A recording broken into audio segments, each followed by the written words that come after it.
സംസ്ഥാനത്ത് വരുന്ന ഞായറാഴ്ചയോടെ വീണ്ടും കനത്ത മഴയ്ക്ക് സാധ്യത. ജൂലൈ അവസാനത്തോടെ മഴയ്ക്ക് അനുകൂല സാഹചര്യമാണ് നിലവിലുള്ളത്. ഇന്ന് ഒറ്റപ്പെട്ട കനത്ത മഴയ്ക്ക് സാധ്യതയുള്ളതിനാൽ കോഴിക്കോട്, വയനാട്, കണ്ണൂർ, കാസർഗോഡ് ജില്ലകളിൽ യെല്ലോ അലർട്ട് പ്രഖ്യാപിച്ചു. മത്സ്യത്തൊഴിലാളികൾക്ക് ജാഗ്രതാ നിർദ്ദേശം. നാളെ ജൂലൈ 24 മധ്യ അറബിക്കടലിൽ മണിക്കൂറിൽ 65 കിലോമീറ്റർ വരെ വേഗതയിൽ കാറ്റിന് സാധ്യത. കർണാടക തീരം, അതിനോട് ചേർന്ന മധ്യകിഴക്കൻ അറബിക്കടൽ എന്നിവിടങ്ങളിൽ മണിക്കൂറിൽ 60 കിലോമീറ്റർ വരെ വേഗതയിൽ കാറ്റിനും സാധ്യത. മേൽ പറഞ്ഞ സ്ഥലങ്ങളിൽ മത്സ്യത്തൊഴിലാളികൾ മത്സ്യബന്ധനത്തിന് പോകരുതെന്നും അറിയിച്ചു.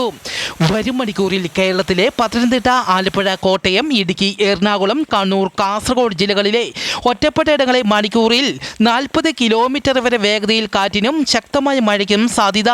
കൊല്ലം, തൃശൂർ, പാലക്കാട്, മലപ്പുറം ജില്ലകളിലെ ഒറ്റപ്പെട്ട ഇടങ്ങളിൽ നേരിയ മഴയ്ക്ക് സാധ്യതയുണ്ടെന്നും കാലാവസ്ഥാ വകുപ്പ് അറിയിച്ചു.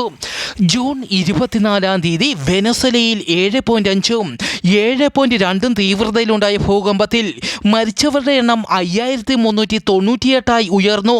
16,740 പേർക്ക് പരിക്കേറ്റു. ആയിരക്കണക്കിന് പേരെ കാണാതാവുകയും ചെയ്തു.